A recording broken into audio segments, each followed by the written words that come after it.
तो बच्चों हम कर रहे थे फोटोसिंथेसिस, और फोटोसिंथेसिस में हमने शुरू की थी लाइट रिएक्शन। लाइट रिएक्शन में हमने बोला था फर्स्ट स्टेप होएगा absorption of Qantas of light, और उसके बाद हमने किया ईटीसी इलेक्ट्रॉन ट्रांसपोर्ट चेन, जिसमें हमने कहा कि PS2 से इलेक्ट्रॉन है जो वो इमिट होएगा but it never comes back to reaction centre.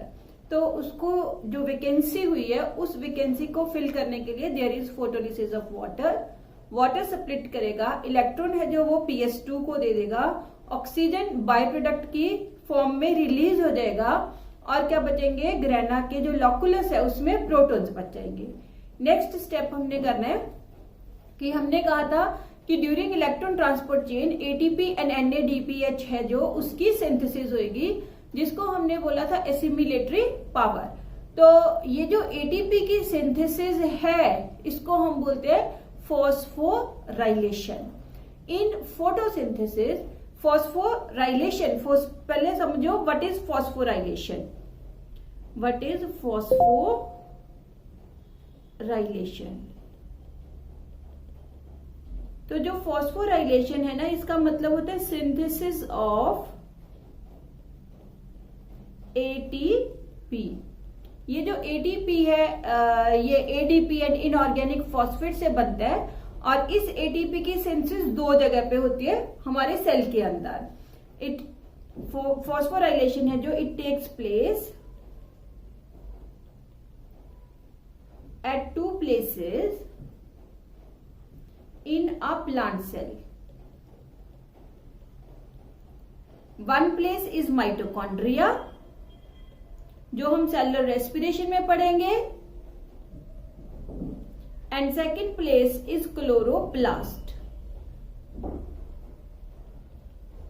Mitochondria में बेटे जो फॉस्फोराइलेशन होती है ना, वो होती है due to oxidation of glucose. Glucose oxidise होता है तो वो ATP बनाता है, इसलिए उसको हम बोलते हैं oxidative phosphorylation. In mitochondria phosphorylation occurs due to oxidation of glucose, and so it is known as oxidative phosphorylation। जो क्लोरोप्लास्ट के अंदर है, क्लोरोप्लास्ट में जो फॉस्फोराइलेशन है वो हुई ड्यू टू रेडिएंट एनर्जी, जो हमने प्रीवियस लेक्चर में किया कि क्वांटास ऑफ लाइट एब्जॉर्ब किया, उसकी वजह से जो इलेक्ट्रॉन है वो इमिट हुआ। वो इलेक्ट्रॉन जब अपनी डाउनहिल जर्नी कवर करता है तो वो ATP की फॉर्मेशन करता है। तो यहाँ पे जो हुआ phosphorylation, it occurs due to conversion of solar radiations. क्योंकि ये इसका मेन रीजन सोलर रेडिएशंस है, इसलिए हम इसको बोलते हैं photo phosphorylation. Photo means light, phosphorylation मतलब सिंथेसिस ऑफ ATP।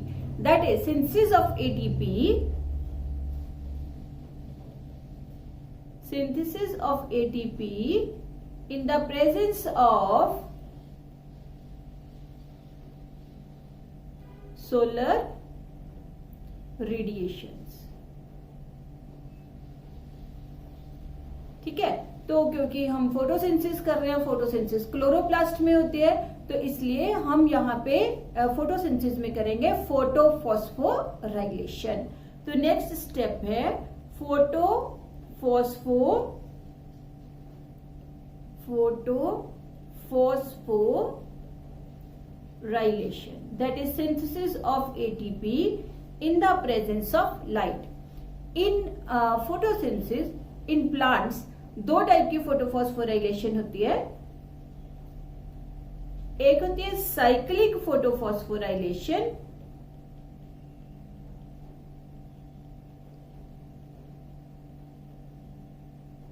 और दूसरी होती है non cyclic photophosphorylation. Non cyclic photophosphorylation, तो देखो क्या फर्क है। मैं यहाँ पे पैरेलल बनाऊंगी cyclic and non cyclic, so that कि आपको डिफरेंसेस भी साथ के साथ समझ आ जाए। काफी इंपॉर्टेंट है differentiate between cyclic and non cyclic photophosphorylation. तो इस साइड हम बनाएंगे साइक्लिक फोटोफॉस्फोराइलेशन और इस साइड हम बनाएंगे नॉन साइक्लिक फोटोफॉस्फोराइलेशन। तो साइक्लिक फोटोफॉस्फोराइलेशन है, इसमें इन्वॉल्व होता है PS1। तो PS1 है जो कौन सा था, याद है PS1? Having reaction centre P700। It absorbs Qantas of light both longer and shorter wavelengths of light due to its light harvesting complex। तो इसका जो इलेक्ट्रॉन है it will be emitted, expel हो गया इलेक्ट्रॉन, और इसको अननोन एक्सेप्टर है, जो अननोन एक्सेप्टर कौन सा है यहाँ पे, X।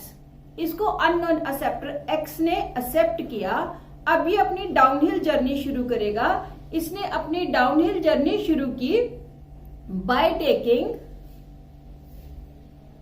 यहां से ये जो इलेक्ट्रॉन्स है they will be shifted to FeS, then to +2 quinone, then to cytochrome Bf complex, then to +2 cyanine, and ultimately जो इलेक्ट्रॉन है it comes back to reaction centre. Electron comes back to reaction centre और यहाँ पे ATP की synthesis होगी जब ये PQ से ट्रांसफर होता है ATP सिंथेसिस। तो यहाँ पे बेटे इसको हम साइक्लिक क्यों बोल रहे हैं, क्योंकि जो इलेक्ट्रॉन है जो एक्सपेल हुआ from its reaction centre it comes back to reaction centre.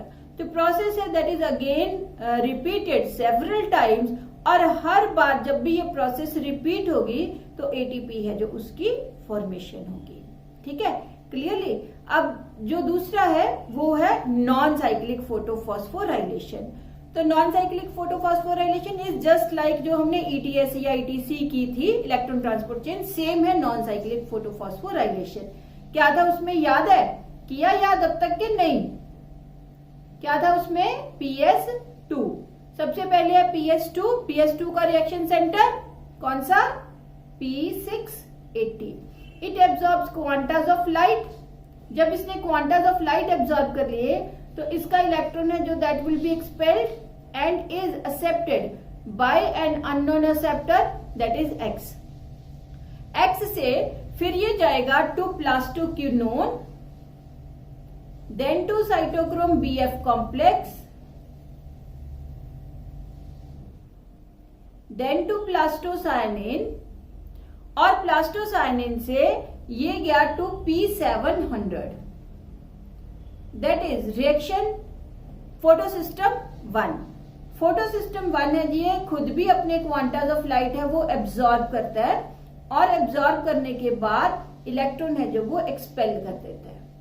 ये जो इलेक्ट्रॉन एक्सपेल हुआ it will be again absorbed accepted by unknown compound X। उसके बाद ये जाएगा टू FeS, और उसके बाद ये जाएगा टू फेरिडॉक्सिन। फेरिडॉक्सिन से ये जाएगा to FNR। It will go to the FNR। जो FNR है यहां पे ये जाएगा टू फेरिडॉक्सिन, और फेरिडॉक्सिन से ये गया FNR। अभी इसकी मैं फुल फॉर्म नीचे लिखती हूँ। FNR से ये बेटे जो इलेक्ट्रॉन है ना, ये इलेक्ट्रॉन यहां पे हमने अब बनाना है। ये इलेक्ट्रॉन गया इधर, यहां पे है NADP और प्लस प्रोटॉन्स, और ये कन्वर्ट हो गया इनटू NADPH। ठीक है, ये इलेक्ट्रॉन एक्सपेल हुए, इलेक्ट्रॉन है जो ये चले गए from one acceptor to another acceptor, और ferredoxin, then FNR fumarate nitrate reductase। FNR is enzyme fumarate nitrate reductase।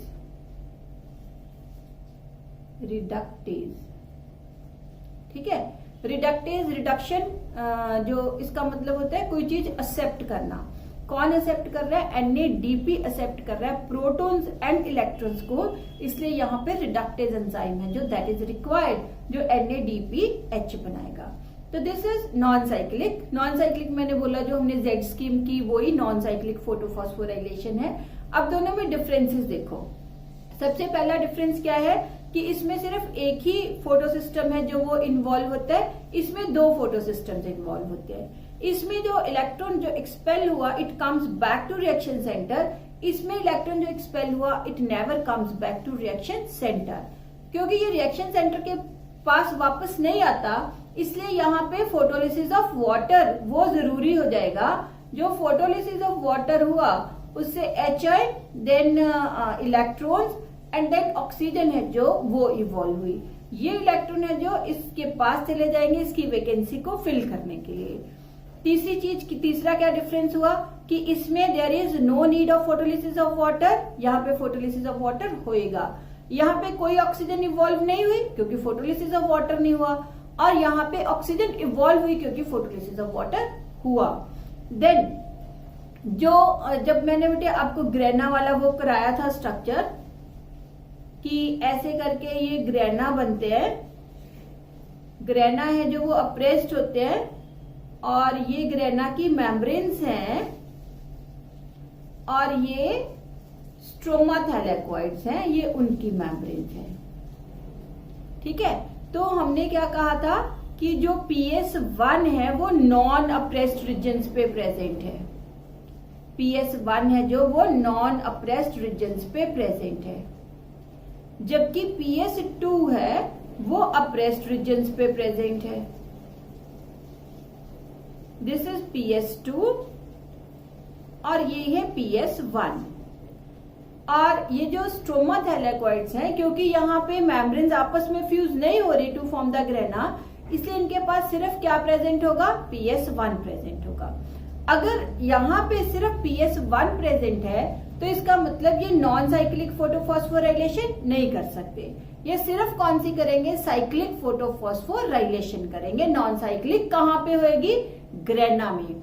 जो ग्रेना के मार्जिन्स हैं, ठीक है, दीज आर द मार्जिन्स, वहां पे भी क्या होगी? साइक्लिक फोटोफॉस्फोराइलेशन होगी, जबकि जो अप्रेस्ड रीजन्स है वहां पे दोनों cyclic and non cyclic photophosphorylation है जो वो हो सकती है। तो डिफरेंस क्या है between cyclic and non cyclic, ये याद करना है पहले। साइक्लिक में क्या है? फर्स्ट डिफरेंस क्या है साइक्लिक में? That is only one photo system, that is PS1 is involved। यहां पे क्या लिखोगे? बोथ। नॉन साइक्लिक में क्या लिखोगे? Both PS1 and PS2 are involved। जो साइक्लिक फोटोफॉस्फोराइलेशन है it starts with PS1, it starts with PS2,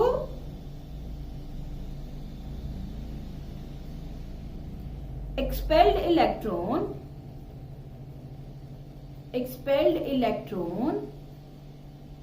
comes back to reaction center,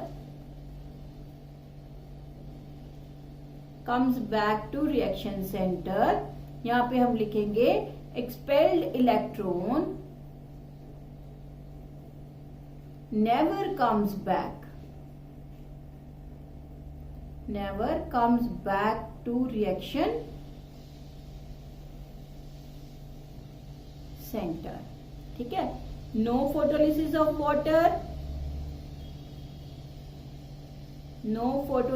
water, involved, photolysis of water occurs। और क्या लिखेंगे? No evolution of oxygen,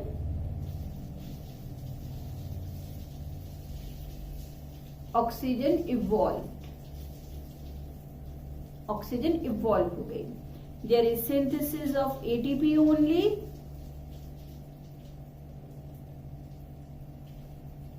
synthesis of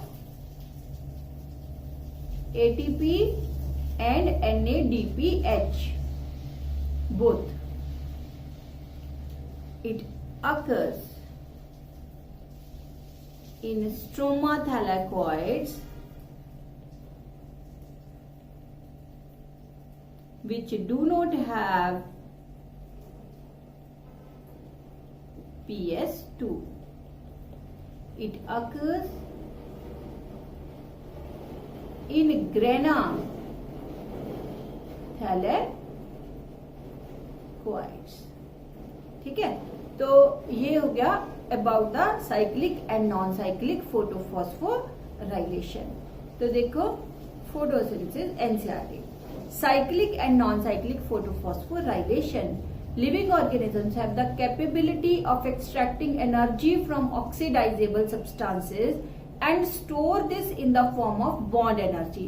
कि जो living organisms है उनके sales के पास ये पावर होती है कि कोई भी ऑक्सीडाइजेबल कंपाउंड होते हैं जो ऑक्सीडाइज होके जो हाइड्रोजन है उसको रिलीज करते हैं, उसको हम बोलते हैं ऑक्सीडाइजेबल कंपाउंड. तो वो कहते हैं कि जो कोई भी ऑक्सीडाइजेबल कंपाउंड है ना, ये उससे एनर्जी लेते हैं और उसको बॉन्ड एनर्जी में कन्वर्ट कर देते हैं. Bond energy is ATP. Special substances like ATP carry this energy in their chemical bonds, the process of which ATP is synthesized by cells in mitochondria and chloroplast is named phosphorylation. Photophosphorylation is the synthesis of ATP from ADP and inorganic phosphate. ये क्या होता है कि ADP and inorganic phosphate convert हो जाता है ATP में, और जब ATP ब्रेक करेगा तो ये कन्वर्ट हो जाएगा ADP and inorganic phosphate में. In the presence of light, when two photosystems work in a series, first PS2 and then PS1, a process called non-cyclic photophosphorylation occurs. ठीक है, तो ये इसने कौन सी दी हुई है, PS1 वाली. साइक्लिक दी है, नॉन साइक्लिक नहीं दी इसने, वो ETC में दे दी. The two photosystems are connected through an electron transport chain as seen earlier in Z scheme. Both ATP and NADPH plus H ions are synthesized by this kind of electron flow. When only PS1 is functional, the electron is circulated within the photosystem and the phosphorylation occurs due to cyclic flow of electrons. ATP किसकी वजह से बनी, क्योंकि ये जो electrons है इनका क्या हो रहा है, साइक्लिक फ्लो हो रहा है. A possible location where this could be happening is in the stroma lamellae. ठीक है, साइक्लिक वाली कहां पे हुई है, in the stroma lamellae. While the membranes or the lamellae of the grana have both PS1 and PS2, the stroma lamellae membranes lack PS2 as well as NADP reductase enzyme. दोनों चीजें absent है stroma lamellae के पास. PS2 भी absent है and NADP reductase enzyme भी absent है. The excited electron does not pass on to NADP but is cycled back to PS1 complex through the electron transport chain. The cyclic flow hence results only in the synthesis of ATP but not NADPH plus H. Cyclic photophosphorylation also occurs when only light of wavelength beyond 680 nm are available for excitation. ठीक है, कि cyclic है जो तभी होएगी ना जब 700 wavelength of light मिलेगी. जब 700 मिल गई तो साइक्लिक शुरू हो जाएगी, और अगर 680 तक रहती है तो साइक्लिक शुरू नहीं हो सकती. तो यहां पे इट अकर्स, यहां पे एक और डिफरेंस लिख लेते हैं हम. Cyclic it occurs only when light energy of more than 680 nm wavelength is available. ठीक है, तो ये जो हमने बनाए हैं ना बेटे ये वाले ऊपर, तो यहां से देखो कि ये जो हमने लिखा इसकी रिडक्शन होनी है, NADP रिडक्टेज एंजाइम इसको चाहिए. वो एंजाइम साइक्लिक के पास जो स्ट्रोमा थैलेकोइड्स उनके पास नहीं होता, इसलिए NADP नहीं बनेगा, NADPH नहीं बनेगा. और यहाँ पे ATP तो यहाँ भी बनेगा, यहाँ पे ATP की फॉर्मेशन होगी. तो ATP and NADPH plus H ion दोनों बनते हैं, यहाँ पे सिर्फ एटीपी है जो उसकी फॉर्मेशन होती है। This is all about the cyclic and non cyclic photophosphorylation. Next lecture में बेटे हम काफी इंपॉर्टेंट टॉपिक डिस्कस करने वाले हैं, how this ATP formation occurs, ये एटीपी बनेगा कैसे, this we will discuss in the next lecture.